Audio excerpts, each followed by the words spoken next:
അതായത് കോൺഗ്രസ് പ്രധാന പോരാട്ടം നടത്തുന്ന സംസ്ഥാനങ്ങളിലാണ് ഫസ്റ്റ് ഫേസ് ഇലക്ഷൻ.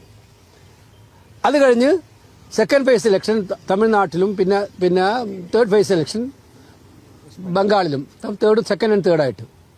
അപ്പോൾ ഇത് കൃത്യമാണ്.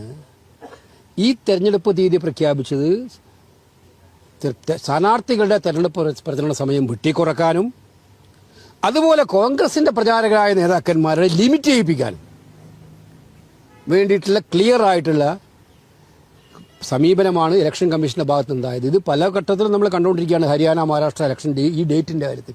കാരണം കേരളത്തിൽ എല്ലാവർക്കും അറിയാം, ഇതിപ്പോൾ ഒരു 4 ദിവസം മാറ്റിവെച്ചതുകൊണ്ട് 4 ദിവസം നീട്ടിവെച്ചതുകൊണ്ട് ഒരു പ്രശ്നമില്ല, ഒന്നും സംഭവിക്കാൻ പോകുന്നില്ല. ഏപ്രിൽ 9 ആവേണ്ടത് ഏപ്രിൽ 15 കഴിച്ച എല്ലായിടത്തും സിംഗിൾ ഫേസ് ഇലക്ഷൻ നടത്തുന്നത്, മറ്റങ്ങ് ഫേസ് വെച്ച് ഇലക്ഷനാണ് നടത്താറുള്ളത്. ബംഗാളിൽ മാത്രമാണ് 2 ഫേസ് ഇലക്ഷൻ.